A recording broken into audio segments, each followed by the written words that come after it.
amigos, sejam bem-vindos mais uma vez ao Química Mais.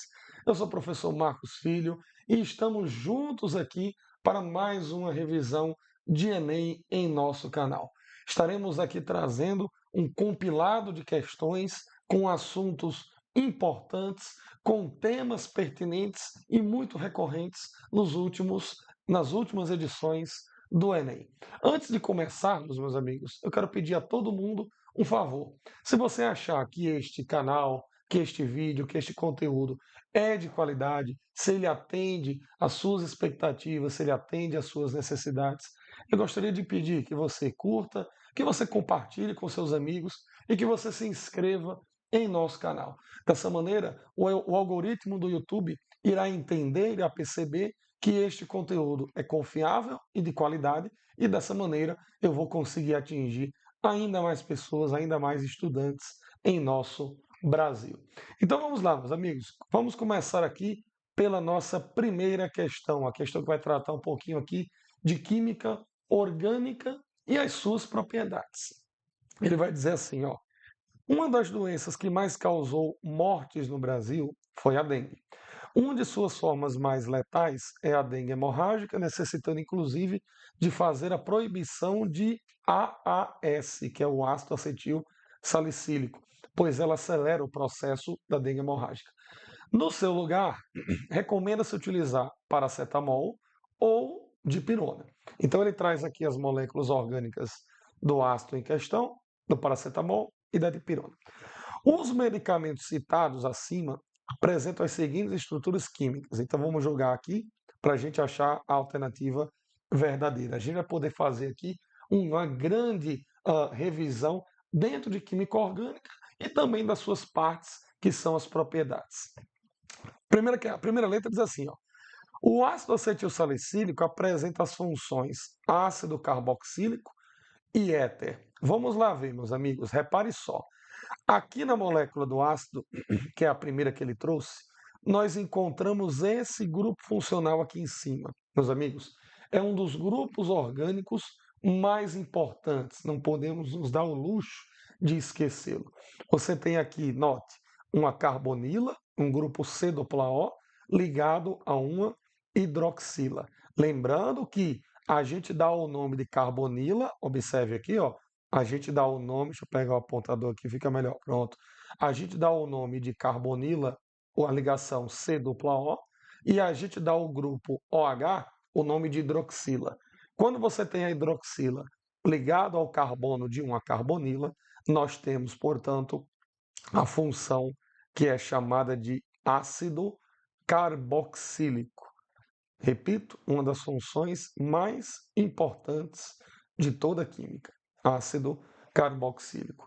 E logo embaixo do ácido carboxílico, nós temos um derivado de ácido carboxílico, que é uma carbonila ligado ao oxigênio, mas repara que ao invés do oxigênio estar ligado ao hidrogênio, como no caso do ácido carboxílico, esse oxigêniozinho aqui, ó, ele está ligado a um átomo de carbono.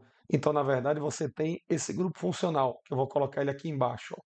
Você tem C-O, e aí o carboninho se liga ao oxigênio, e esse oxigênio se liga a um carbono. Quando você está estudando, né, na escola, lá, o seu professor, quando vai apresentar essa função, é normal ele colocar a letra R aqui ao oxigênio. Essa letra R, ela significa cadeia carbônica, ou radical orgânico, é a mesma coisa. Então, a diferença substancial entre um éster e um ácido carboxílico é que ao invés de você ter a ligação OH, você terá a ligação OC, O ligado a uma cadeia carbônica. E isso faz desse grupo funcional o grupo de um éster. A letra A está errada, portanto, porque a letra A está trazendo éter. Já que a gente está aqui, vamos aproveitar para relembrar o que é um éter, meu povo. Um éter é uma das funções orgânicas mais simples que nós temos. O éter ele é formado de um oxigênio ligado entre dois radicais, ligado entre duas cadeias carbônicas, que aqui, repito, eu estou representando pela letra R. Então é um oxigênio entre carbonos, um oxigênio como heteroátomo. Isso é a função éter A letra A, portanto, está falsa. Tranquilo? Vamos para a letra B. A letra B de bola vai dizer assim, ó. Todos os compostos citados fazem interações de hidrogênio com a água. Quando ele fala em interações de hidrogênio, ele está se referindo às ligações de hidrogênio. E aí, meu povo, mora uma parte que a gente precisa estar revisado para o nosso Enem. Primeiro, a água, que é o nosso solvente universal, ela se liga entre si por forças de ligação de hidrogênio. Vamos lembrar que a ligação de hidrogênio é uma das forças intermoleculares mais importantes que nós temos. Ela é uma força intermolecular muito forte, inclusive, não é a mais forte de todas. A força intermolecular mais forte de todas é a força íon-dipolo, quando você tem substâncias iônicas dissolvidas em solventes polares, como a água, por exemplo. Mas a ligação de hidrogênio, no contexto das moléculas, quando não há compostos iônicos, ela é a mais forte, beleza? E a ligação de hidrogênio tem que ter o átomo de hidrogênio, obviamente, condicionado à ligação com três elementos químicos: flúor, oxigênio ou nitrogênio. Percebe a minha linguagem? Ou seja, o átomo de hidrogênio precisa estar ligado a, no mínimo, um desses três elementos, para que você tenha a chamada ligação de hidrogênio. A letra B de bola está fazendo uma comparação de cada uma das moléculas apresentadas na questão com a água. A molécula da água, ela faz ligação de hidrogênio, porque ela apresenta o átomo de hidrogênio ligado ao oxigênio, duas vezes inclusive. Então, os hidrogênios da água, meu povo, atente para isso daqui. Os átomos de hidrogênio na água, eles são aptos a fazerem ligações de hidrogênio, tanto com outras moléculas de água, como com qualquer outra molécula, desde que essa outra molécula apresente ou flúor, ou nitrogênio, ou oxigênio. Então, como todas as moléculas aqui possuem átomos ou de oxigênio ou de nitrogênio, tanto o ácido salicílico como o paracetamol, como a dipirona, possuem oxigênios, nitrogênios, então cada uma dessas moléculas tem a capacidade de fazer ligação de hidrogênio com a água. Então a letra B de bola é a nossa resposta verdadeira.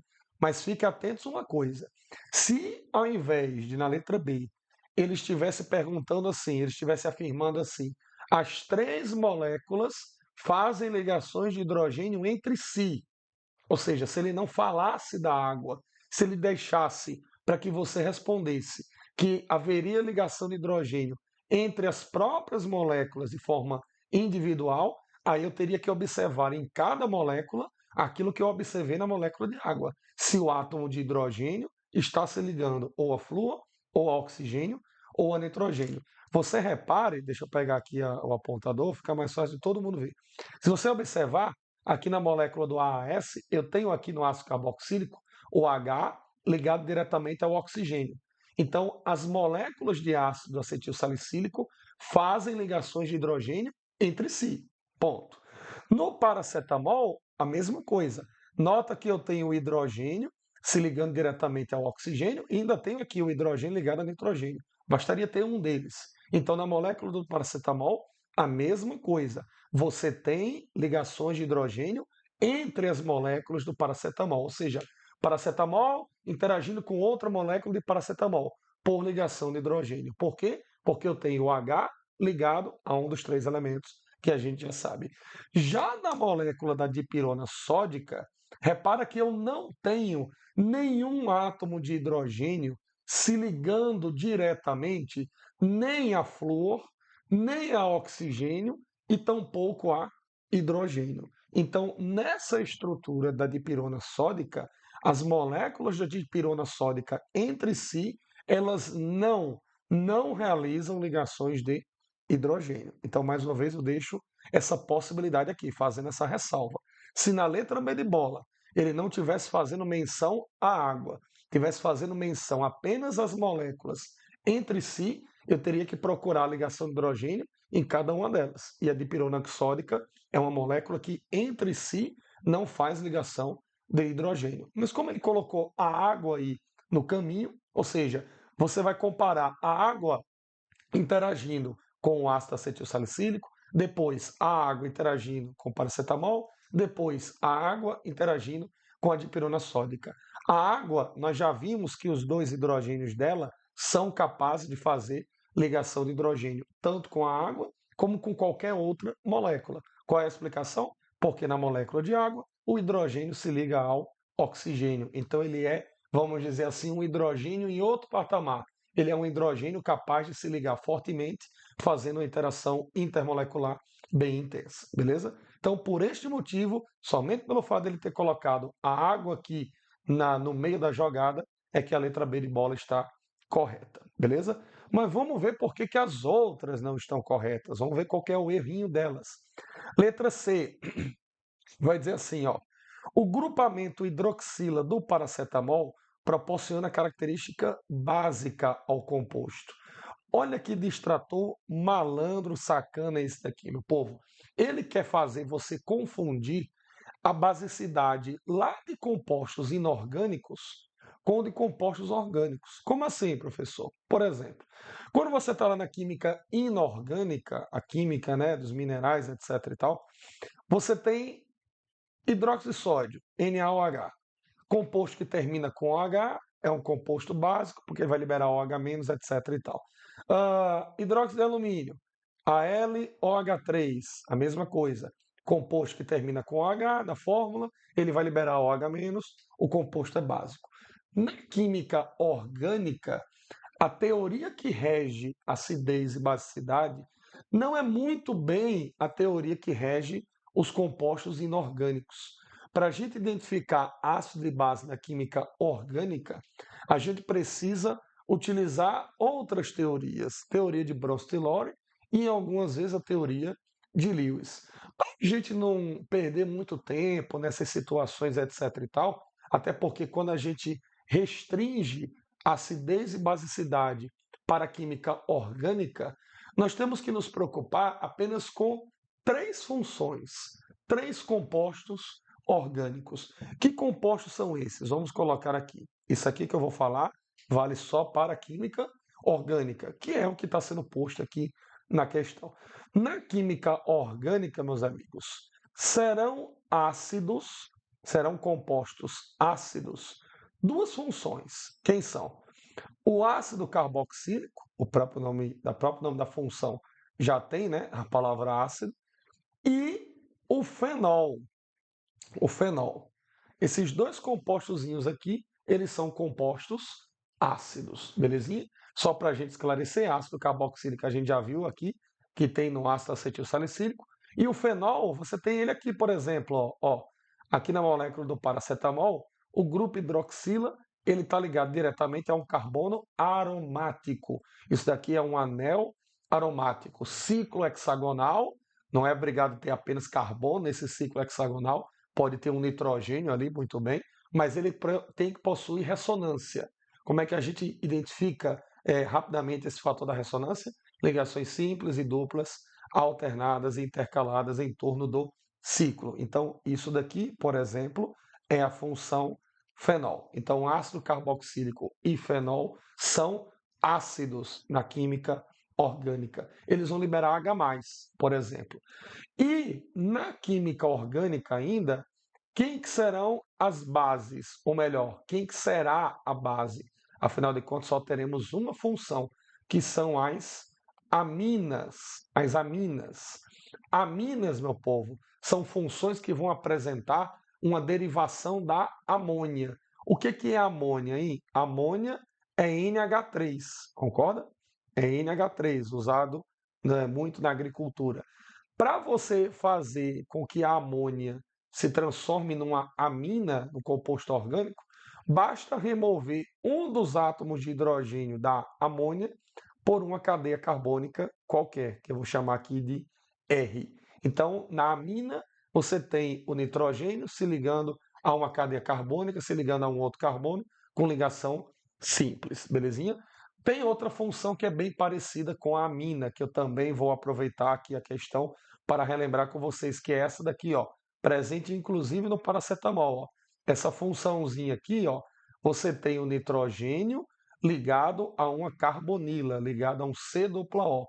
Isso daqui é a função que nós chamamos de amida.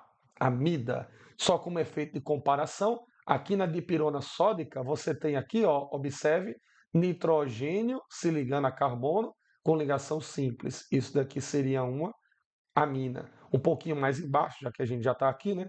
Você tem nitrogênio, ó, ligado a outra carbonila na dipirona sódica. Isso daqui é um amida, com D de dado, beleza? Então, se tiver nitrogênio ligado a C-O, amida. Se tiver o nitrogênio ligado somente a carbono com ligação simples, que é derivado da amônia, amina. A função básica é a função amina, beleza? Então, repare só que nós temos somente, como eu falei antes, essas três funçõezinhas para a gente lembrar acidez e basicidade. Professor, e o resto das funções orgânicas vai estar encaixado aonde? O resto das funções orgânicas a gente pode encarar elas como sendo praticamente neutras. Só vai apresentar destaque o ácido carboxílico e o fenol como sendo funções ácidas e a amina como sendo função de caráter básico ou alcalino.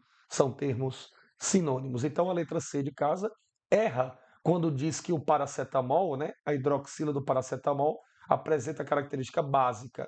Se fosse lá na química inorgânica, como eu relembrei aqui no início, meu povo, hidróxido de sódio, hidróxido de alumínio, ou a presença de hidroxila, com certeza daria caráter básico ao composto.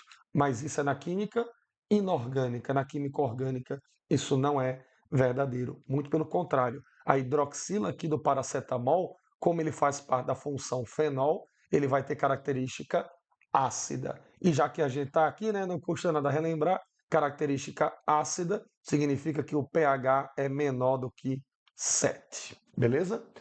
Letra C errada, a letra D de dado. Vamos ver qual é o erro dela. Na dipirona sódica, a única função nitrogenada presente é a amina. A gente acabou de responder, né, povo? Quando eu aproveitei aqui a estrutura para relembrar com vocês a diferença entre amina e amida. Amina, nitrogênio ligado a carbono com ligação simples. Não tem carbonila na amina. Na amida, o nitrogênio se liga a carbono, também com ligação simples, só que esse carboninho faz parte de uma carbonila, faz parte de um C-O. Então a letra D está dizendo que só tem amina de função nitrogenada. Falso. Tem amida também. Tranquilo? E a letra E, que a gente também vai aproveitar para fazer um relembre importante aqui sobre um tópico importante em química orgânica, diz assim: o paracetamol apresenta dois grupamentos unidos ao núcleo aromático que atuariam como metadirigentes em substituição eletrofílica. Povo, o que é isso, hein? O que ele está querendo dizer com isso daí? Repara comigo. Aqui na molécula do paracetamol, aqui, deixa eu só apagar isso aqui para ficar mais claro. Repara que eu tenho duas coisas, dois grupos ligados no anel aromático. Você tem aqui, ó, o anel aromático estabelecido, eu estou destacando aqui em vermelhinho, e você tem dois grupos ligados a ele. O grupo aqui da esquerda, que eu estou circulando em amarelo, importa quem seja, e o grupo aqui da direita, que eu estou destacando aqui em amarelo. Então eu tenho um anel aromático substituído. Toda vez que eu tiver um anel aromático exatamente com duas substituições, eu gero na nomenclatura o que nós chamamos de posições relativas. E aí eu vou aproveitar para relembrar tudo aqui com vocês. Repara aqui comigo, meu povo, nesse resuminho legal que a gente vai fazer. Quando você tem duas substituições, repito, no anel aromático, a gente vai ter a seguinte situação. Se essas duas substituições, se esses dois grupos, estiverem ligados em carbonos vizinhos, por exemplo, eu tenho um grupo A nesse carbono aqui e eu tenho um grupo B, ou o mesmo grupo A, tanto faz, ligado nesse outro carbono aqui. Repara que os dois grupos estão ligados ao anel aromático em carbonos o quê, meu povo? Em carbonos vizinhos. Quando você tem essa situação de dois grupos ligados no anel aromático em carbonos vizinhos, nós geramos com isso a posição que é chamada de posição orto. Posição orto, que pode ser representado também apenas pela letra O.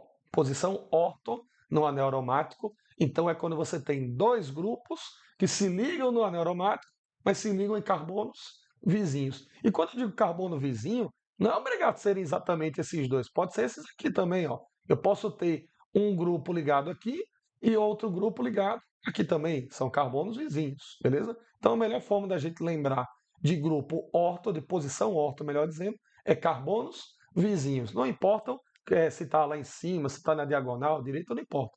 São carbonos vizinhos, posição orto. E se não for carbono vizinho, professor, se for, por exemplo, um carbono separado, vamos dar um exemplo aqui, ó. Você tem um grupo A se ligando aqui nesse carboninho e o outro grupo vai estar ligado aqui, ó, nesse outro. Repara só. Você tem os dois grupos ligantes A e B ligados em carbonos que não são vizinhos, são carbonos separados, vamos dizer assim. Então, quando você tem a situação de dois grupos ligantes ligados em carbonos separados, nós chamamos essa dupla substituição, esse anel dissubstituído, a gente diz que ele está dissubstituído na posição meta, ou simplesmente representada pela letra M, beleza? Agora, a última situação é quando você tem os dois grupos substituintes ligados em carbonos opostos, ou seja, é um carbono que nem é vizinho e nem é separado como era o meta, é um carbono oposto. Repara que um vai estar olhando aqui, ó, para o outro, vai estar um de frente para o outro. Então, quando você tem a situação de carbonos opostos, grupos ligantes ligados em carbonos opostos, a gente chama essa posição relativa de posição para, ou simplesmente representada pela letra P. Lá na letra E, ele está dizendo que o paracetamol ele é um meta-dirigente, ou seja, os dois grupos estão na posição meta. E quando você analisa aqui os carbonos do anel aromático, ó, o carbono que tem os grupos substituídos é esse daqui e o outro é esse daqui. Como é que esses carbonos estão, gente boa? Eles estão vizinhos? Estão colados um no outro? Não. Eles estão separados com o carbono de distância? Também não. Eles estão o quê? Ó? Eles estão olhando um para o outro. Se eles estão olhando um para o outro, um está de um lado e o outro está lá no outro extremo, significa o quê? Carbonos opostos. Se são carbonos opostos, isso vai formar a posição relativa chamada de para e não posição meta. Esse é o erro, então, da letra E. Beleza, meu povo? Então, foi uma questão que a gente, obviamente, demorou um pouquinho mais nela, mas a gente aproveitou praticamente aí para dar uma boa revisada em função orgânica, em forças intermoleculares, a situação da ligação de hidrogênio, quando ela envolve somente moléculas entre si e quando ela pode envolver misturas, água com a outra coisa e por aí vai. E aí eu finalizo aqui, meu povo, já que a gente relembrou aqui de um bocado, né, de funções orgânicas muito importantes no nosso Enem ou em qualquer outro tipo de vestibular, mas no Enem mais ainda. Eu vou aproveitar aqui a deixa para eu relembrar outras duas funções que por acaso, por coincidência, acabaram não aparecendo aqui, mas que também são importantes. Uma é a função aldeído, uma é a função aldeído e outra é a função cetona. Ambas as funções, aldeído e cetona, elas se parecem muito, meu povo, então muito cuidado. Qual que é a diferença? A diferença é que no aldeído você vai ter a presença de carbonila se ligando a um átomo de hidrogênio. Como ela vai estar ligada a um átomo de hidrogênio, significa dizer que na cadeia carbônica, no aldeído, a carbonila sempre vai aparecer na extremidade da cadeia, certo? Por exemplo, se eu tivesse compostozinho aqui, ó, repara, o zigue-zague e aparece um C dupla O aqui no final. Aí você pensa, ué, cadê o hidrogênio aqui, professor, para formar o aldeído? Esse carbonozinho da carbonila, ele está com 3 ligações visíveis, está faltando uma, não é verdade?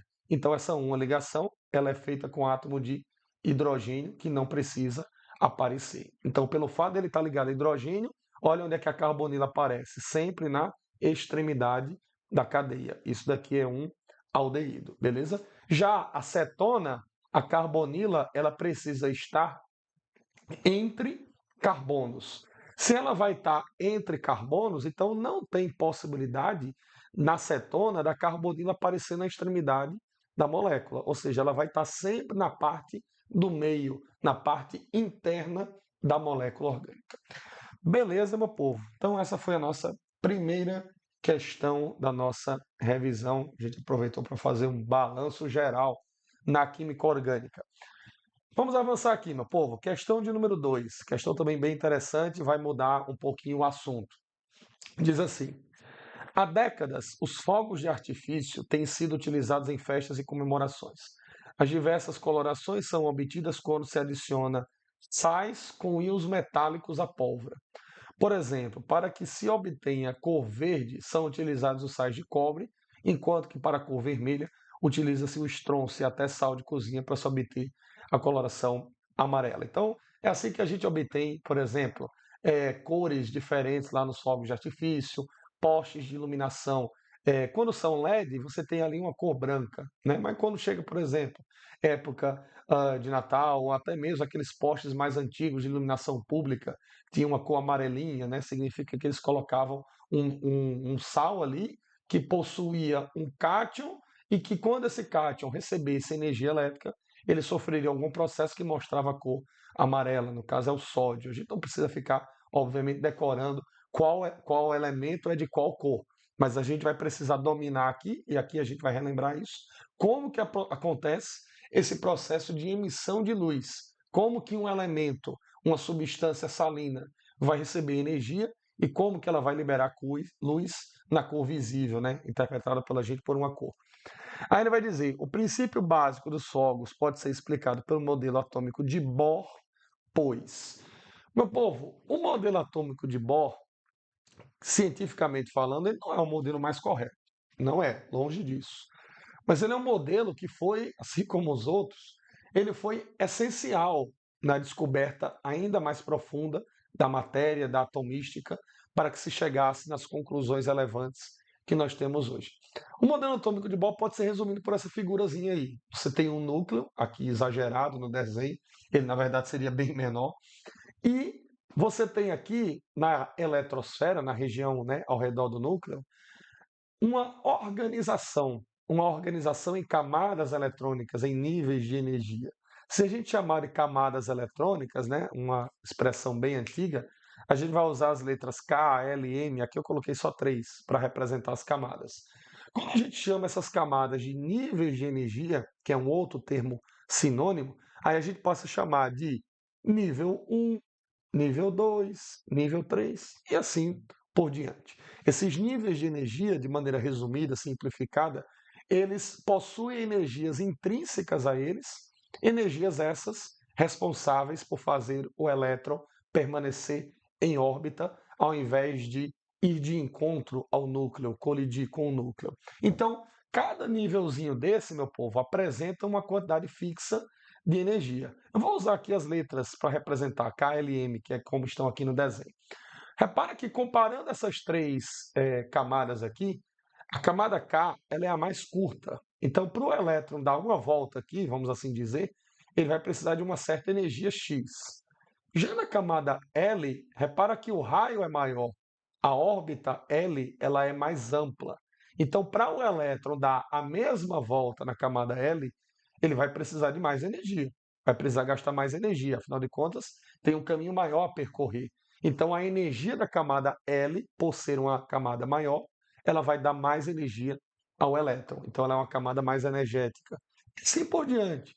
A camada M ela é mais ampla do que a camada L, então vai fornecer ainda mais energia. Então, em níveis de energia, o que eu estou querendo dizer é a energia da camada M é maior do que a energia da camada L, que é maior do que a energia da camada K. Quando você tem, meu povo, o fornecimento de energia externa a um átomo, aí a gente começa a entrar no método da discussão da questão. Quando esse átomo recebe energia vinda de fora, vou colocar assim, ó, energia vinda de fora, o que, que vai acontecer? Os elétronzinhos que estão em camadas mais internas, eles se sentem mais energéticos. Afinal de contas, o átomo, a eletrosfera, está recebendo mais energia.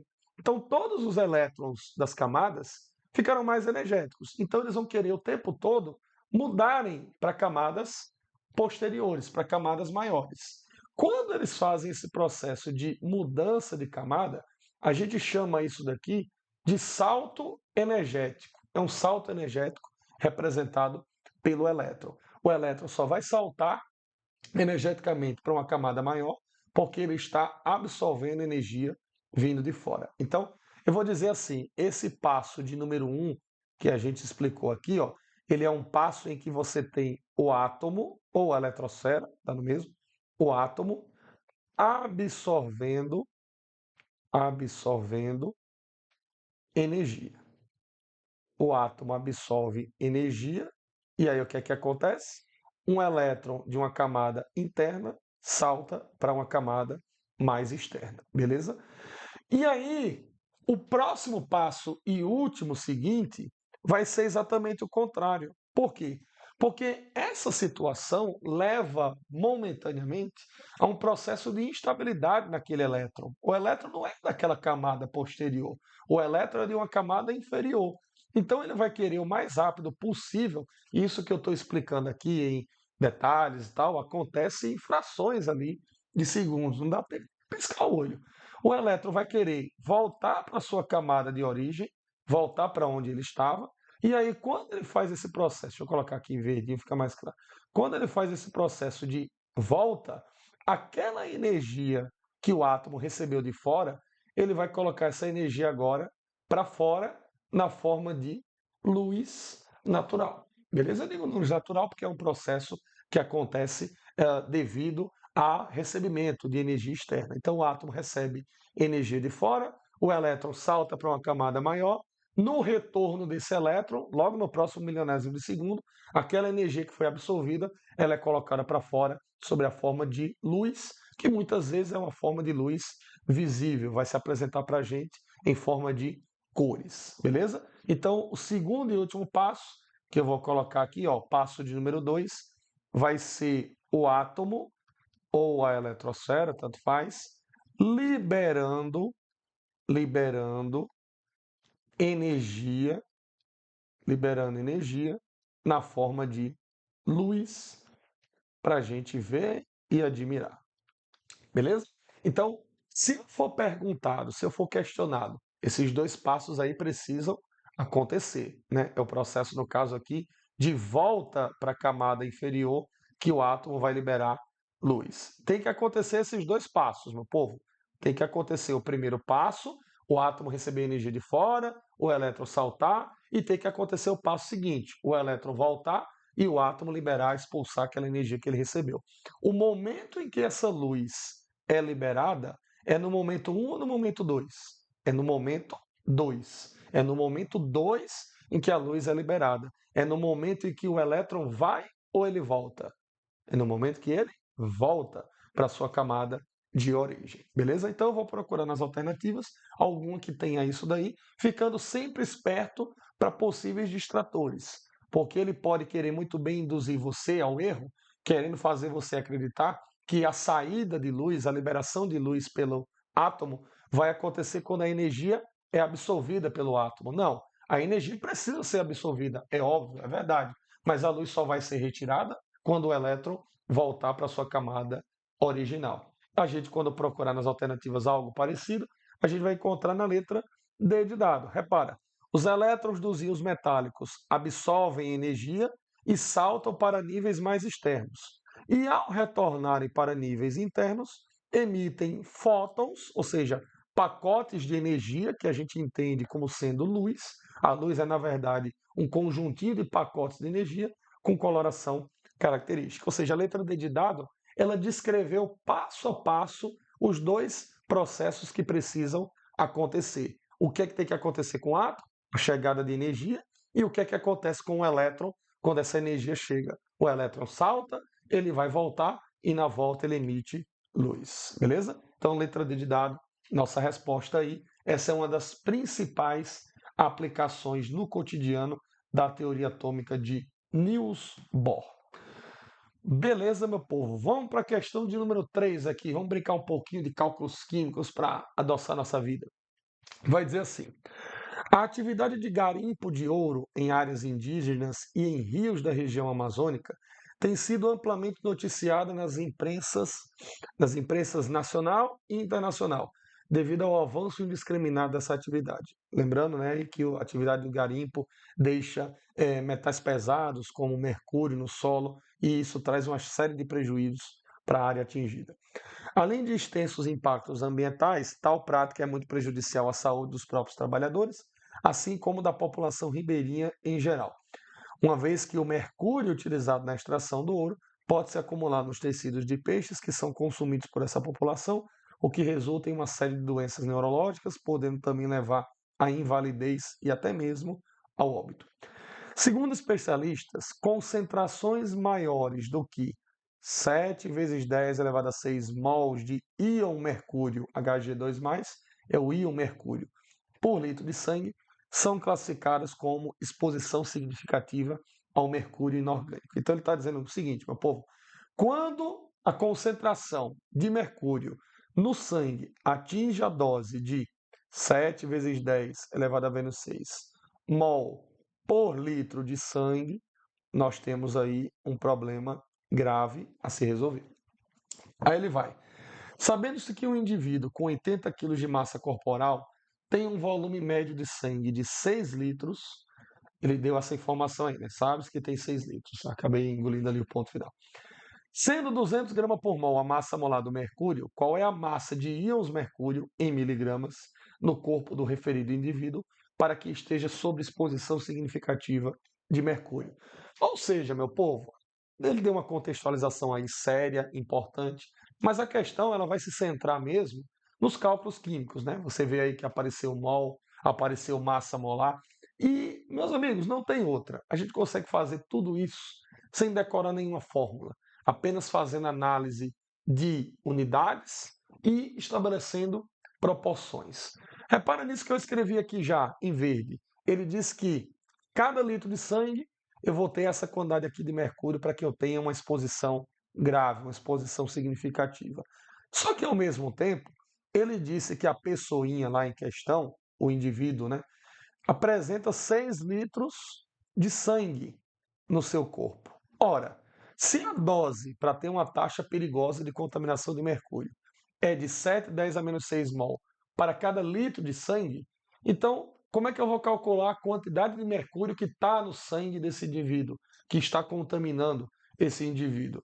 Eu vou pegar essa taxazinha aqui, de 7 vezes 10 elevado a menos 6, e vou multiplicar por 6 litros, que é o volume que está presente no corpo desse ser humano. Quando você fizer esse cálculozinho aqui, 7,10 elevado a menos 6 vezes 6, você vai chegar no valor, é só multiplicar o 7 por 6 e conservar a parte da notação científica. Você vai chegar no valor de 42 vezes 10 elevado a menos 6 mol de mercúrio. Vamos usar o símbolo do mercúrio. Hg2+. O fato de ser 2+, não vai mudar nada aqui no nosso cálculo químico, beleza? Então, essa é a quantidade em mol que está presente no sangue total desse indivíduo. Pois muito bem, a gente achou a quantidade de mercúrio, missão cumprida, quimicamente falando, ou melhor, matematicamente falando, porque quimicamente ele vai querer que você expresse essa quantidade não em mol, mas em massa. E essa massa, inclusive, tem que ser em miligrama. Como é que a gente faz essa conversão, professor, de massa para mol, ou nesse caso, de mol para massa? A gente vai usar a massa molar da substância. Mesmo que você pontualmente esqueça o que é massa molar de uma substância, que você não precisa decorar, o Enem tem que trazer, massa molar é a massa em gramas de um mol de determinada substância.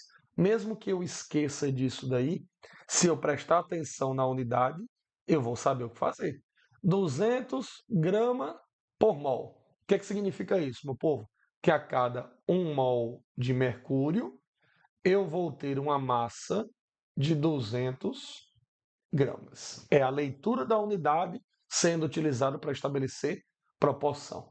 O valor que eu encontrei de mercúrio no sangue dessa pessoinha aí foi de quanto?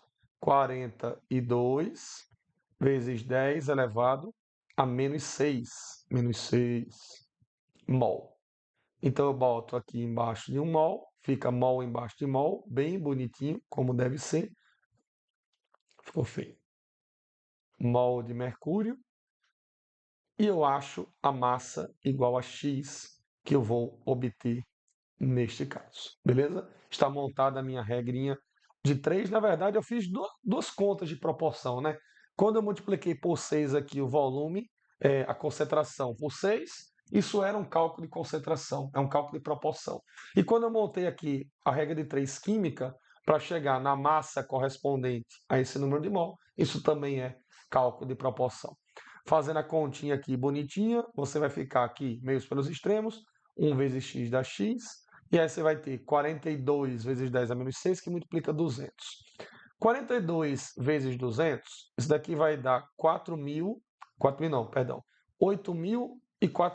Dá 8.400. E aí você repete a parte da notação científica, né? 10 elevado a menos 6. Como o x aqui, povo, está embaixo de grama, então ele vai sair em grama. Essa é a massa de mercúrio que está contaminando o sangue do indivíduo.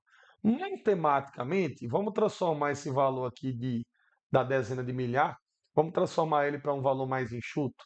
A vírgula está aqui, não é? Eu vou andar 1, 2, 3 casas, vai ficar 8,4. Eu diminuí o valor numérico. Se eu diminuir o valor numérico de 8.400 para 8,4, eu preciso compensar essa diminuição aumentando o expoente. Né? Às vezes a gente tem dificuldade com aquele lance, anda com a vírgula para a esquerda, o que é que acontece com o expoente? Fatalmente a gente acaba esquecendo disso numa questão, principalmente se a gente estiver nervoso. Então, usemos um pouquinho de lógica. Se você está escrevendo a mesma quantidade, o objetivo da notação científica é você escrever a mesma quantidade, né? Só que de uma outra forma. Se você está modificando o número a ponto de parte numérica antes da base 10, você está diminuindo, então você tem que compensar essa diminuição subindo o expoente. Então esse expoente menos 6 aqui, eu vou ter que aumentar ele. Quantas unidades eu vou aumentar? O número de casas que você andou com a vírgula. Eu andei 3 casas. Então eu vou aumentar 3 unidades aqui no expoente. Ele está menos 6, então eu vou aumentar 3 unidades. Menos 6 com mais 3 unidades vai ficar menos 3. Então 8,4 vezes 10 elevado a menos 3 grama. Fechou? Como ele quer a resposta em miligramas, o que é que eu faço aqui para transformar de miligrama para grama, meu povo? No caso de grama para miligrama, de grama para miligrama, a gente multiplica por 1.000. Multiplicar por 1.000 é a mesma coisa de multiplicar por 10 a terceira. Então, esse valor aqui, eu multiplico por 10 a terceira. Quando eu multiplico por 10 a terceira, o 10 a terceira aqui corta com 10 a menos 3. Então, sobra apenas 8,4 miligramas de mercúrio como a nossa resposta verdadeira. Você tem isso aqui na letra C de casa. Fechou? Uma questãozinha aí de cálculos químicos. Nota que além da regra de 3 química que a gente fez aqui no lado direito, teve o cálculo aqui de proporção. Ele sempre coloca uma cerejazinha aí na questão de cálculo químico, que envolve uma multiplicação a mais, uma divisão a mais e por aí vai. Beleza, meu povo? Vamos para a próxima. Questão 4 aqui, ó. Vai nos dizer o seguinte: a fixação de nitrogênio no solo é parte importante do ciclo biogeoquímico, pois desse elemento, pois as plantas não conseguem absorver nitrogênio atmosférico. Aí ele vai seguir. Para realizar seu metabolismo, bactérias nitrificantes convertem o N2 em compostos solúveis em água, que são absorvidos pelas plantas. Uma sequência de etapas possíveis de decorrer no processo de fixação do nitrogênio atmosférico é o que ele coloca aí. Ele está aí, resumidamente, trazendo, meu povo, algumas partes do ciclo do nitrogênio. Né? Claro, ainda está faltando aí talvez o amônio tal, e o amônio, mas praticamente ele está representando aí na integralidade, não todo, o ciclo do nitrogênio. Aí ele vai perguntar para a gente: nas etapas 1, 2 e 3, o elemento do nitrogênio passa por processos de Povo, repara que em todos os casos aqui eu tenho o elemento nitrogênio, né? E aí ele vai perguntar para você, se você observar as alternativas, quais etapas são processos de oxidação, quais são processos de redução. Então significa dizer que eu vou ter que determinar o NOx do nitrogênio e aí observar de um para o outro, de um caso para o outro, se ocorre aumento ou diminuição. Já que a gente está aqui, é importante que a gente dê uma relembrada nessa parte envolvendo NOx. Meu povo, o que é NOx? NOx, no caso, número de oxidação, é uma carga que um elemento vai adquirir. Carga é um número acompanhado de um sinal de mais ou de menos. Se e somente se esse elemento estiver ligado com outro elemento diferente. Então, para que um elemento químico possua NOx, possua carga, advindo de fatores de ligação química, como diferença de eletronegatividade, eletropositividade, por aí vai, você tem que ter a ligação química entre dois elementos diferentes. Como, por exemplo, no cloreto de sódio. No cloreto de sódio, o átomo de cloro é eletronegativo e o átomo de sódio é eletropositivo. Então, eles vão querer adquirir cargas mais um e menos um, respectivamente. Mais um para o sódio, menos um para o átomo de cloro. Já quando você pega a molécula, o composto molecular Cl2, o Cl2 é cloro se ligando com cloro. Ou seja, um elemento se ligando com um elemento igual, com um átomo igual a ele. Então, você não tem diferença de eletronegatividade aqui. Então, ambos os elementos, ambos os átomos de cloro aqui, não vão possuir carga. Se não vão possuir carga, a gente atribui carga zero para eles. Então, a primeira noção que nós temos que ter sobre NOx é isso: é que NOx é uma carga que vai ser associado a um átomo de um determinado elemento químico nas moléculas, se somente se ele estivesse ligando com outro elemento diferente, beleza? E aí, entrando no mérito do conteúdo, nós temos, né, nos elementos químicos, nos 118 elementos químicos que são reconhecidos oficialmente pela IUPAC, nós temos alguns deles sempre obtendo a mesma carga, independentemente da substância, independentemente da molécula. Por exemplo, o sódio, que eu utilizei aqui no exemplo do cloreto de sódio, independentemente da substância que ele esteja presente, se é no cloreto de sódio, se é no hipoclorito de sódio, se é no bicarbonato de sódio, o sódio vai ter sempre carga igual a mais um. Sempre NOx igual a mais um. E aí eu tomo cuidado, meu povo. Ele sempre vai ter carga igual a mais um, se somente se ele estiver ligado a outro elemento diferente. Se ele estiver sozinho, substância simples, o NOx é zero para qualquer elemento. Então, quem são esses elementos que vão apresentar NOx fixo, NOx permanente, NOx invariável? Vamos relembrar eles aqui? Vamos lá.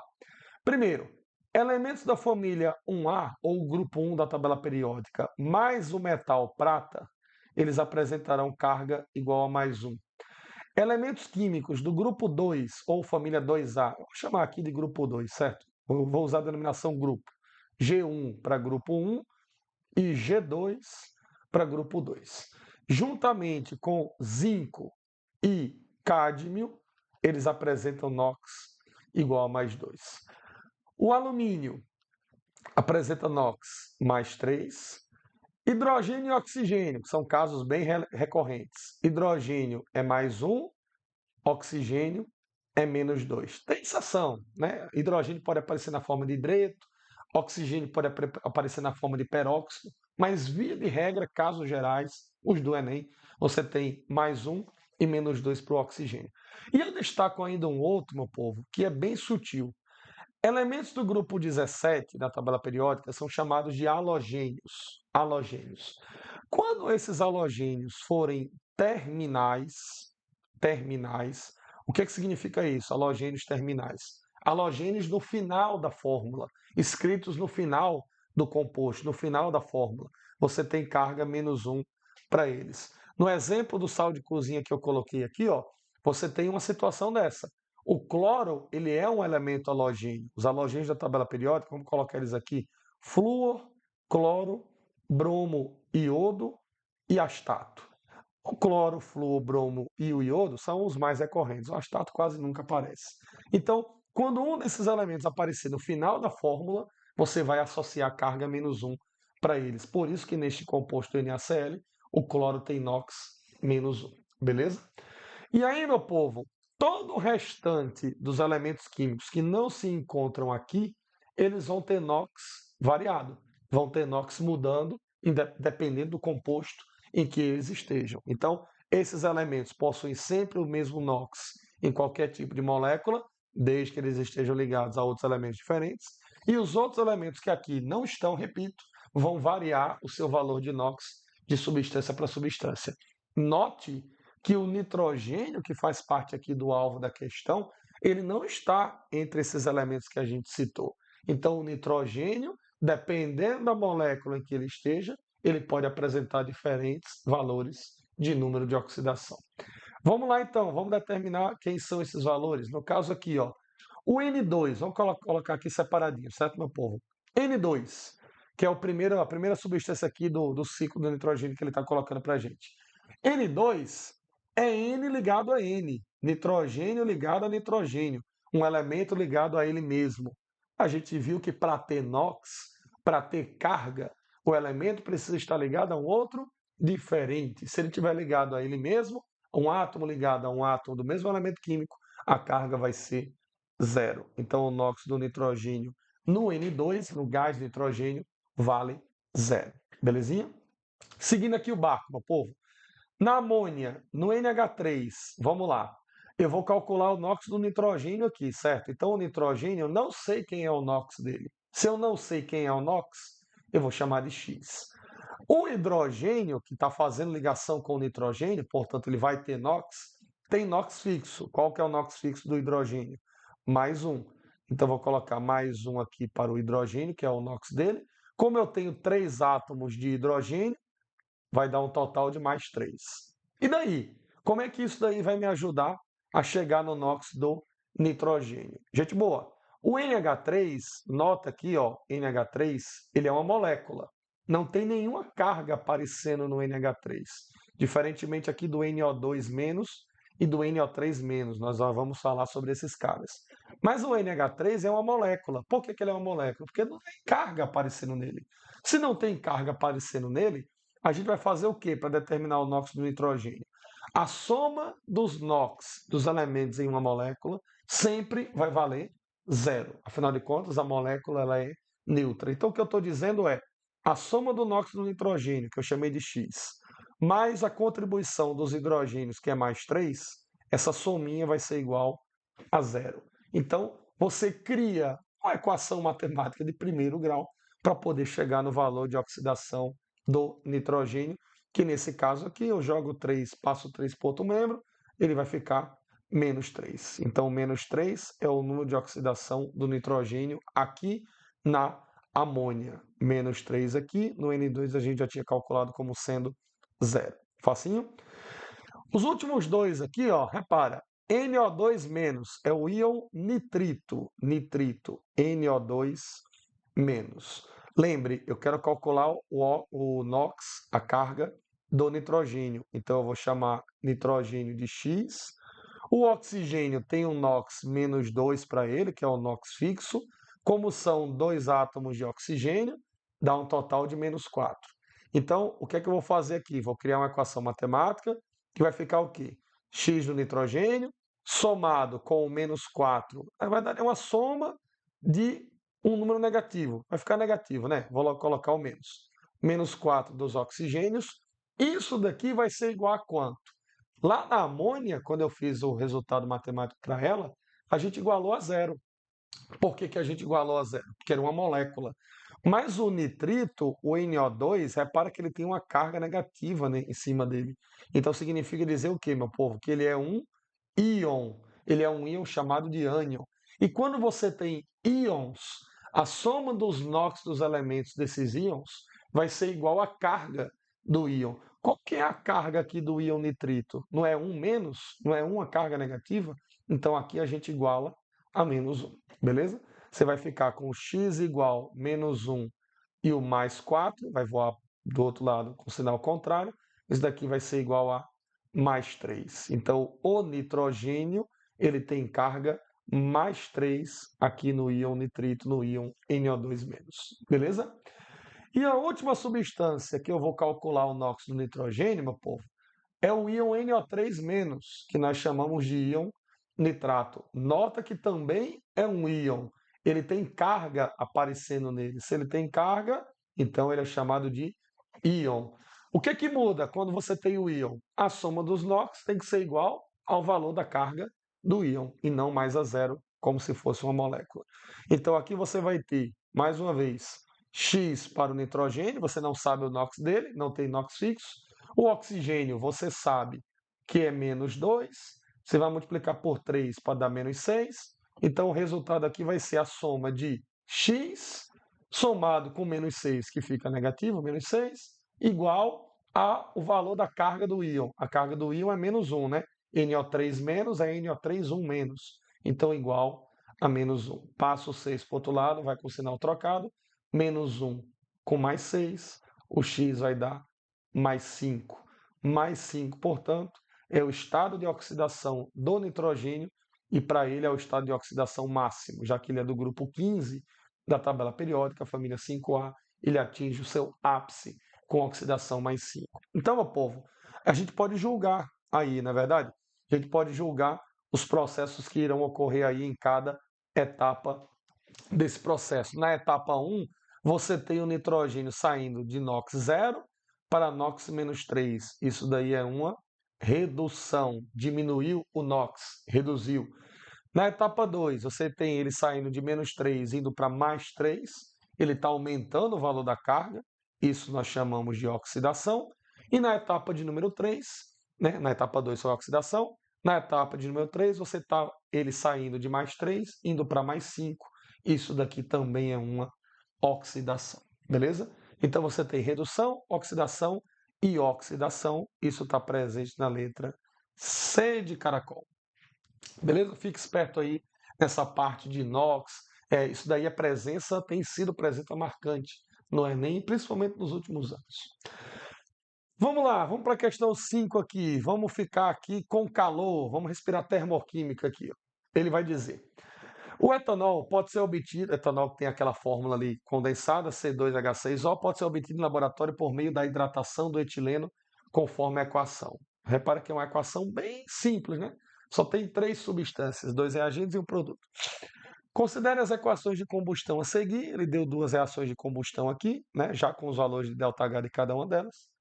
E ele vai perguntar o seguinte: com base nas informações fornecidas, a produção de 10 mol de etanol vai envolver quanto de energia, e essa energia vai ser absorvida ou liberada. O que ele está me perguntando, meu povo, a gente vai dividir essa questão aqui em 2 partes.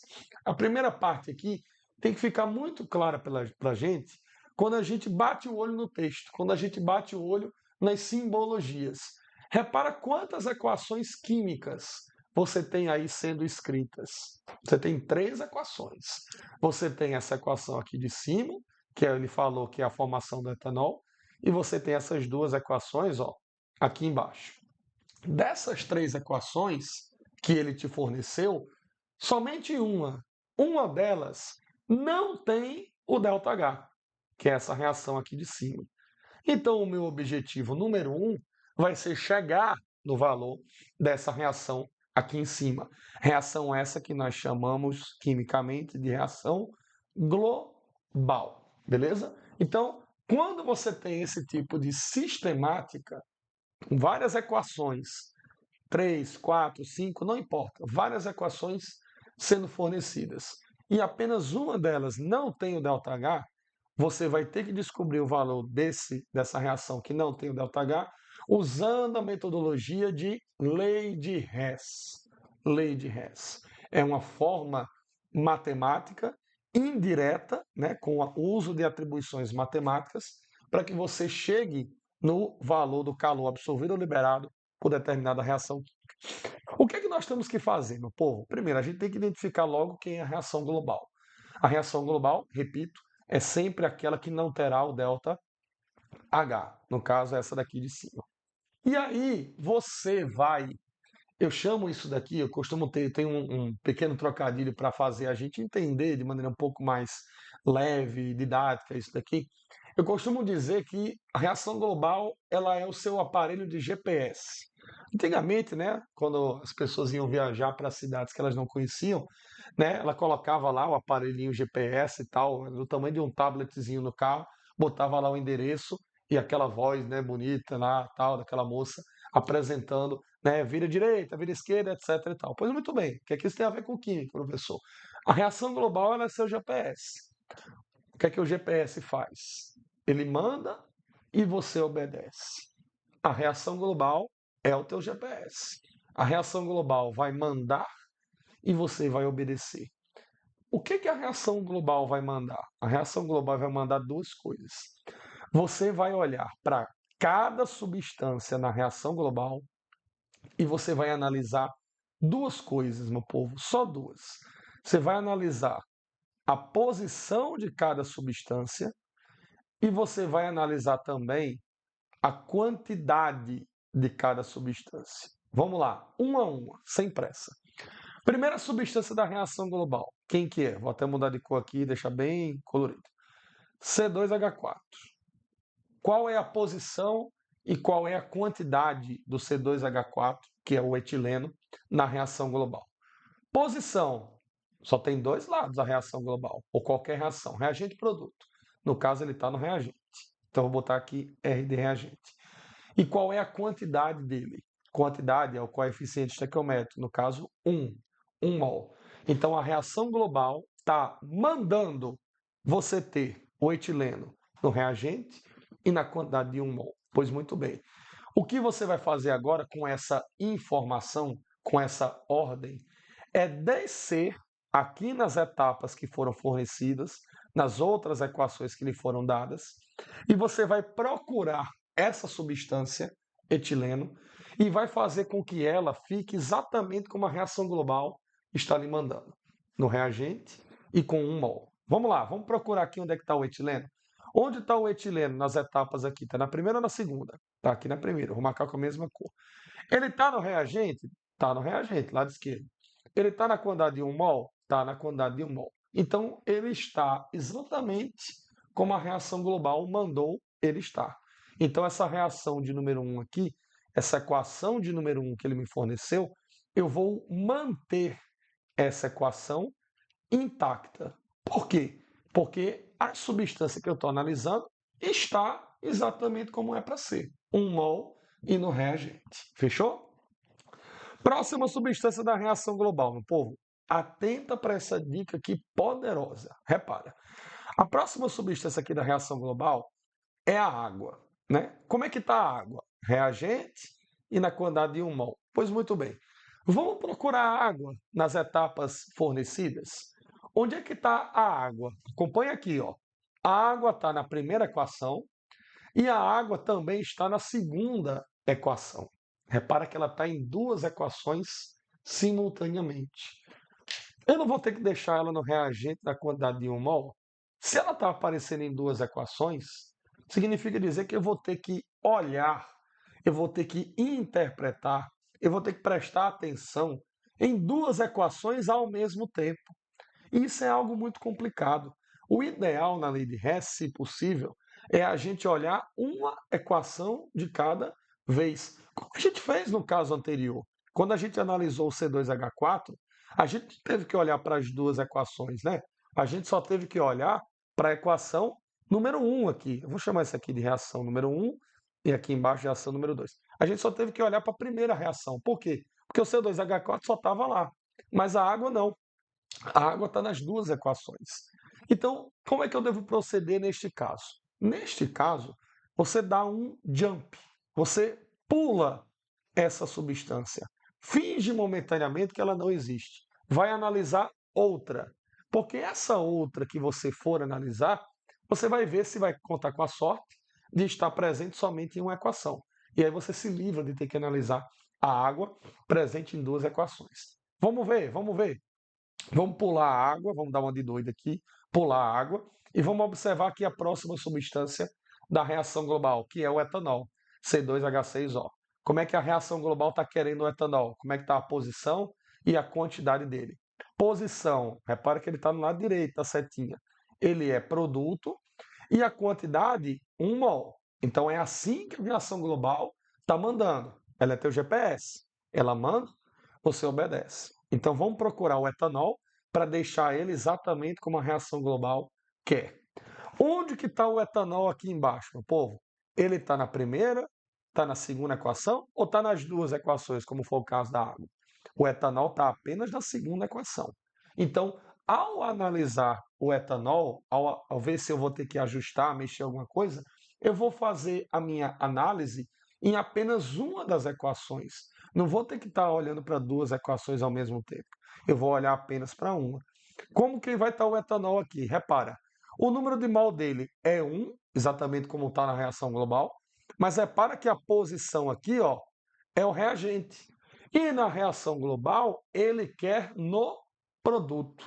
O que que isso significa, meu povo? Eu vou ter que mudar. Eu vou ter que mudar a equação de número 2, fazer alguma mexida nela, para que o etanol vá para o lado do produto. Como é que eu faço isso? Fazer uma substância que está de um lado e ir para o outro. Eu vou inverter a equação química. Quando eu inverto a equação química, meus amigos, eu vou ficar com o quê? Essa equação aqui, do jeito que ela apareceu, ela não vai existir mais. O que vai existir é ela ao contrário. Ou seja, o que é que significa ela ao contrário? Você vai ter CO2 e água, que antes eram produto. Você vai ter eles no reagente, eu vou escrever eles aqui embaixo, ó. 2CO2 mais 3 águas. 3 aguinhas. Formando quem? O produto agora vai ser quem estava antes no reagente. Vai ser o C2H6O mais 3 mols de O2. Como é que vai ficar o ΔH, gente boa, dessa reação de número 2 aqui? Se eu invertir a equação, eu vou ter que inverter também o valor do ΔH. O que significa inverter o ΔH? É você mudar o sinal, inverter o sinal. Ele era negativo, ele vai passar a ser agora o positivo, 1.367 kJ, beleza? Então, ó, como eu havia falado, essa equação 2, do jeito que ela veio, ela não existe mais. O que vai existir é a equação que a gente escreveu aqui embaixo. É ela invertida, beleza? A equação 1, nota que a gente não precisou mexer nela. Então eu mantive ela do jeito que ela está. Vamos lá, meu povo. Se eu fiz tudo certo, vamos comprovar que o que a gente fez está correto. Quando eu for somar essas duas equaçõezinhas aqui, o resultado tem que dar reação global. Tu lembra da água? A água que estava presente nas duas equações, que a gente deu um jump nela, que a gente pulou ela. Olha como as coisas vão se encaixar com uma mão entrando numa luva. Quem que eu posso simplificar aqui nessas duas equações, meu povo? Como assim, professor? Simplificar. Tem alguma substância aí que esteja em lados opostos, na mesma quantidade? Tem. O2. Ó, repara. 3 mol de O2 no reagente, com 3 mol de O2 no produto. Simplifica, não sobra nada. Dá para fazer a mesma coisa no CO2, não é? Ó, 2 mol de CO2 no produto, 2 mol de CO2 aqui no reagente. Simplifica, não corta nada. Já a água, olha o que é que eu vou ter aqui com a água, meu povo. Repara só. Eu tenho 2 mols de água no produto e 3 mols de água no reagente. 2 contra 3. Não dá para simplificar totalmente, mas dá para simplificar parcialmente. Eu consigo eliminar essas duas águas aqui do produto e as duas águas que eu tirei do produto, eu tiro com duas águas aqui que está no reagente. Como eu tenho 3 mols de água no reagente, quando eu tirar duas, vai restar ainda uma molécula de água, 1 mol de água. Então aqui no produto, no reagente, perdão, vai restar 1 mol de água, exatamente como a reação global quer. Então aquela tática de quando você for analisar uma substância que está na reação global, se ela estiver presente em mais de uma equação, você pula ela e vai para a próxima substância. Vê se a outra substância que você vai analisar dá certo de você analisar somente uma equação de cada vez, beleza? O que sobrou dessas duas equações aqui para contar a história foi o que, meu povo? No reagente sobrou o C2H4, juntamente com 1 mol de água, né? Já que 2 mols se cancelaram com os outros dois do produto. E no produtinho sobrou quem? Sobrou quem? Sobrou o etanol, C2H6O, beleza? Então, eu fiz tudo correto. O somatório das equações deu a reação global. Como é que eu chego no finalmente, que é calcular o ΔH da reação global? Eu vou somar os dois valores de ΔH que eu tenho.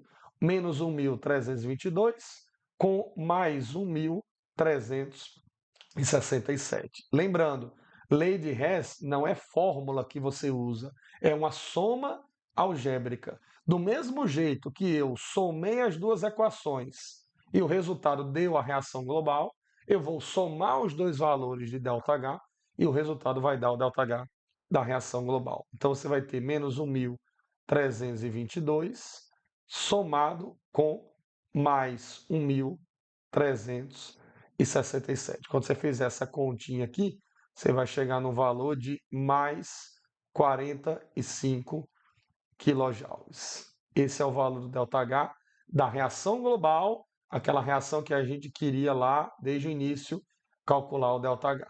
Com relação à lei de Hess, meu povo, missão cumprida. Mas, se você for olhar nas alternativas, eu não vou encontrar resposta. O ΔH positivo está querendo dizer o quê? Que a reação está absolvendo 45 quilojoules, não é isso? Lembrando, ΔH positivo, reação absolve, endotérmica. ΔH negativo, reação libera, reação exotérmica. Eu não tenho nenhuma alternativa aqui falando de absolve 45 quilojoules. Tem a letra B que fala de 45 e está falando que está liberando. Cadê a resposta então, professor? Tem uma coisa aí que a gente ainda não trabalhou, que foi com esse comando aqui, ó. Eu disse que ia dividir a questão lá em duas partes, não era? A lei de Hess foi a primeira parte, missão cumprida para a lei de Hess. Mas ele falou aqui, ó, que ele quer produzir 10 mol de etanol. E o que a equação global está produzindo do etanol são quantos, meu povo? O número de mol aqui do etanol na reação global é 1 apenas. Então quer dizer que esse 45 kJ aqui, ele está proporcional a 1 mol de etanol. Como ele está querendo para 10 mol de etanol, então em 10 mol de etanol, eu vou ter quanto de calor sendo absorvido por essa reação? X. Então, eu farei esse cálculo aqui de proporcionalidade, que é, na verdade, cálculo estequiométrico com calor, para descobrir a quantidade de calor absorvida, considerando os 10 mol de etanol. Quando você fizer aqui, nem precisa de conta, né? É um formalismo. Multiplica por 10, você vai chegar em 450 quilojoules de calor absorvidos. Afinal de contas, o ΔH deu positivo, beleza? E a gente encontra essa ideia na letra D de dado. Beleza, meu povo? Fica esperto aí com termoquímica no Enem. É um prato cheio, tanto essa partezinha de lei de Hess, como essa pequena parte aqui envolvendo estequiometria, nesse caso, uma questão que tem os dois ao mesmo tempo. Vamos para a nossa última questão, povo, da nossa revisão. Uma questão que vai trabalhar cinética química. Vai dizer assim, ó, a decomposição do peróxido de hidrogênio é uma reação que ocorre de acordo com a equação. Ele deu aí a equação, né? Peróxido de hidrogênio, no dia a dia chamado de água oxigenada, se decompondo em água e gás oxigênio.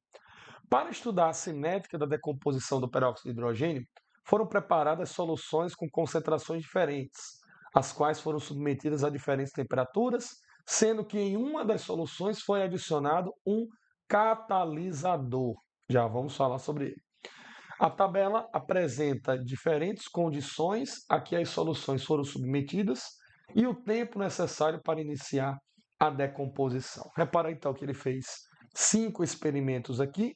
Nota que ele está enfatizando a concentração da água oxigenada, a temperatura na qual a reação está ocorrendo, e para dizer se a reação é rápida ou lenta, ele está colocando aqui o tempo para iniciar a liberação de O2. Então, nessa última lacuna, meu povo, de maneira indireta, eu tenho o quê? Eu tenho como estimar a velocidade desses experimentos. Como assim, professor? Estimar as velocidades. Qual dessas reações aqui demorou mais para ocorrer? Foi o experimento 3, concorda com isso? O experimento 3 que levou mais tempo, 8 minutos. Então significa dizer que foi o experimento com menor velocidade. Qual experimento foi mais rápido? Foi aquele que foi realizado em um curto espaço, né? Em um curto tempo, em menos tempo. No caso aqui, deu um empate entre o experimento 2 e o experimento 4. Ambos foram realizados em 1 minuto. A comando da questão. A solução em que foi adicionado um catalisador é a do experimento de qual número? Meu povo, vamos relembrar aqui de maneira bem caprichada como que a gente pode acelerar uma reação química. Para eu acelerar uma reação química, a gente tem que compreender, meu povo, a óptica microscópica de uma reação. Para fazer uma reação ocorrer, eu tenho que misturar reagentes, eu tenho que misturar substâncias. Essa mistura ela tem que ser acompanhada de fornecimento de energia. Nós chamamos de energia de ativação. Por exemplo, quando eu vou riscar um fósforo, para acender um fósforo, por exemplo, eu tenho que misturar, ainda que seja só uma pontinha, eu tenho que misturar fósforo, tenho que misturar o material que está presente no palito, né, o enxofre, etc. e tal, e o fato de eu riscar significa o quê? O atrito vai fornecer energia para que esses reagentes se combinem e haja a combustão. Então, a gente precisa promover o contato das substâncias. Microscopicamente, esse contato vai ser representado por colisões frontais entre as moléculas, entre as partículas, e essa colisão precisa ser acompanhada de uma colisão violenta, ou seja, em alta quantidade de energia. Quando eu falo alta quantidade de energia, pense em valores estratosféricos, porque para eu fazer um fósforo acender, um palitinho de fósforo acender, basta eu riscar. Não preciso riscar a 300 km por hora. Então, eu tenho que fornecer uma quantidade de energia que seja suficiente para que aquela colisão gere novas moléculas, gere novas substâncias. Então, quais são os fatores que eu posso ter que permitem a mim fazer com que uma reação química se acelere, fazer com que uma reação fique mais rápida? Ou eu promovo mais colisões entre as moléculas, ou eu promovo a diminuição da energia de ativação. Para promover o aumento de colisões, eu vou ter vários fatores.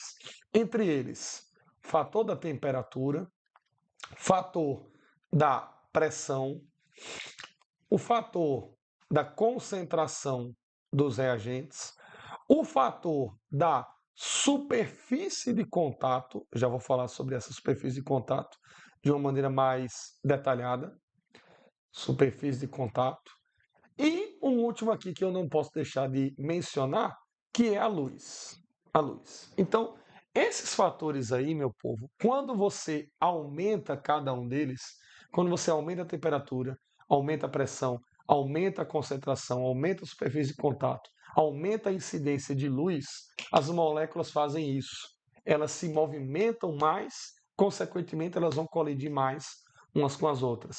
A reação chegará ao seu final de maneira mais rápida. Então, todos esses fatores aqui, ó, eles têm como missão, vamos dizer assim, se eles forem aumentados, você vai provocar, então, aqui, ó, vou colocar aqui no cantinho, um aumento no número de colisões entre as partículas. Consequentemente, a velocidade da reação ficará maior, a reação ficará mais rápida. E o último fator que pode também acelerar a reação química, esse mais especial, é o catalisador. O que é um catalisador? É uma substância qualquer. Qualquer substância pode funcionar, pode agir como um catalisador para qualquer reação química, desde que ela faça uma única coisa, desde que ela promova um novo caminho energético para a reação química. Esse caminho energético, de maneira resumida, vai levar à diminuição da energia de ativação. Meu povo, a energia de ativação é como se fosse um muro que a reação, que os reagentes vão ter que atravessar. Quanto mais alto for esse muro, mais demorado vai ser para os reagentes atravessarem ele. Se esse muro for menor, for mais baixo, os reagentes conseguirão atravessá-lo de maneira mais rápida. Concorda com isso? Percebeu essa analogia? Então, se o catalisador diminui a energia de ativação, significa que, consequentemente, vai estar acontecendo o quê? A reação química vai estar aumentando a sua velocidade. Ela estará ficando mais rápida. Somente o catalisador pode fazer isso daí. Fechou? Aí vamos entrar no mérito da questão. Ele quer saber em qual desses experimentos ele fez uso de um catalisador. Só que ele não disse na tabela, até porque seria fácil demais, né? Reconhecer. O que ele deixou claro na tabela, meu povo? Ele deu dois fatores aí, concentração e temperatura, e forneceu o tempo de cada experimento. Pelo tempo, eu consigo entender, como a gente já fez, qual reação é mais rápida, qual reação é mais lenta. Vamos pensar no seguinte: eu quero saber em qual desses experimentos é o que tem o catalisador. O que é que o catalisador faz mesmo? Diminui a energia de ativação. Consequentemente, a reação aumenta a sua velocidade. Então, se eu tenho um catalisador em algum desses experimentos, podemos supor com razão que esse experimento que tem o catalisador, ele vai estar com a maior velocidade. Concorda com isso? Ou pelo menos ele vai ter uma reação bem mais rápida. Indo diretamente na tabela, qual ou quais experimentos são os mais rápidos? Eu chego em dois, não chego? O experimento de número 2, repara, e o experimento de número 4. Esses dois experimentos são os mais rápidos. Por quê? Porque são aqueles que estão ocorrendo em menos tempo. Repara, 1 minuto e 1 minuto. Aí vamos analisar eles dois de maneira mais cuidadosa? A concentração de cada um deles. Repare só, meu povo. O experimento 2 está usando uma concentração de 10 mol por litro, enquanto que o experimento 4 está usando uma concentração que é a metade, 5 mol por litro. A gente acabou de ver aqui em cima que a concentração é um dos fatores que fazem com que a reação fique mais rápida, concorda? Quanto maior a concentração, mais rápida é a reação química. Mas por que no experimento 2 ele está tendo o dobro de concentração, embora não importa se é o dobro, se é o triplo, se é uma unidade a mais, enfim, ele está tendo uma concentração maior do que no experimento 4, mas a reação está ocorrendo na mesma velocidade, 1 minuto em ambas. Coisa estranha, né? Quando a gente faz a análise da temperatura, a gente comprova essa estranheza. Por quê? No experimento 2, repara que eu tenho uma temperatura de 50 graus Celsius, e lá no experimento 4, que deu a mesma velocidade, a temperatura é menor, é de 30 graus. A gente viu que a temperatura ela é responsável por acelerar a reação química à medida que ela é maior. Ou seja, quanto maior a temperatura, maior a velocidade da reação. Meus amigos, o que a gente está vendo aqui de maneira bem clara é o seguinte: olhando para a concentração e para a temperatura do experimento 2 e do experimento 4, o que eu haveria de supor? Como o experimento 2 possui maior concentração e maior temperatura do que o experimento 4, ele, experimento 2, era para ter a maior velocidade. Mas não é isso que a tabela experimental está me dizendo. A tabela experimental está me falando que, embora o experimento 2 tenha concentração e temperatura maiores, o experimento 4 está tendo também a mesma velocidade do experimento 2. Então, deve ter alguma coisa de especial nesse experimento de número 4 que está fazendo com que ele tenha essa reação tão rápida quanto o experimento 2. Peraí, não é o catalisador que ele está buscando? Ele não disse que em um desses experimentos tem um catalisador aí embutido, só que ele não falou qual? Então, esse catalisador, a explicação pela qual o experimento 4 está sendo tão ou mais rápido, no caso igual ao experimento 2, mesmo tendo temperatura e concentração mais baixa, é porque ele deve ter alguma coisa que deve estar fazendo ele ser acelerado. E essa alguma coisa é exatamente o catalisador. Então a gente conclui, fazendo essa análise detalhada, que o experimento de número 4 ele é o experimento que vai apresentar o catalisador. A explicação é porque ele é o experimento junto com o 2 mais rápido, só que o experimento 2 tem concentração e temperaturas bem maiores. Então, está explicado na tabela por que o experimento 2 é rápido. O experimento 2 é rápido porque ele tem concentração maior e temperatura maior. Mas não está explicado na tabela por que que o experimento 4 tem a mesma velocidade do 2, sendo que ele não tem as maiores concentrações e temperaturas. A explicação só pode vir do uso do catalisador. Então, a solução, o experimento em que ele fez uso do catalisador é o experimento de número 4. Isso está aqui na letra C de casa. Beleza, meu povo? E aí, a gente já terminou a questão, mas eu não posso deixar isso aqui passar batido. Essa expressão que eu falei aqui agora há pouco, superfície de contato, isso é um nome meio que cunhado da química, né? Mas ele representa o quê? A superfície de contato, meu povo, ela dá a ideia de partição ou partido, vamos assim dizer. Partição, partido, significa o quanto que um reagente sólido vai estar quebrado, vai estar triturado, vai estar moído. Quanto mais moído, quanto mais triturado, quanto mais partido estiver um reagente sólido, quimicamente a gente fala que estará sendo maior a superfície de contato. Por exemplo, quando a gente tem uma batata no supermercado, vou comprar uma batatinha lá no supermercado, fazer legumes, etc. e tal. Quando eu chego em casa, eu pego essa batata, pego a faca e faço cortes com essa batata. Eu pico a batata em pequenos pedacinhos. Então eu estou partindo um sólido, eu estou dividindo um sólido, eu estou aumentando a sua superfície de contato. A reação ficará mais rápida por conta disso. Quando eu colocar os pedacinhos de batata na água para cozinhar, vai ser um cozimento bem mais rápido do que se eu colocasse a batata inteira. Processo de digestão, por exemplo.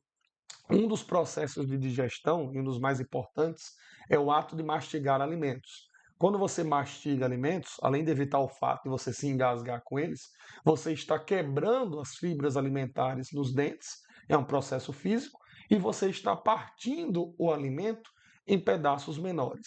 Quando você parte o alimento em pedaços menores, esses pedaços menores chegarão partidos ao seu estômago e a digestão poderá ser facilitada pela ação das enzimas. A digestão vai ocorrer num tempo bem mais ágil e rápido do que se você tivesse ingerido os alimentos de maneira mais inteira, sem mastigar adequadamente. Então, fica esperto nesse lance da superfície de contato relacionado ao quanto que um reagente está partido, triturado ou moído. Beleza, meu povo? Então, gente boa, essa foi a nossa revisão para o nosso Enem. Espero que vocês tenham gostado. Lembre-se de se inscrever em nosso canal, curta a nossa página no Instagram e desejo a todos uma excelente prova de Enem. Fique com Deus e até a nossa próxima revisão. Tchau, tchau.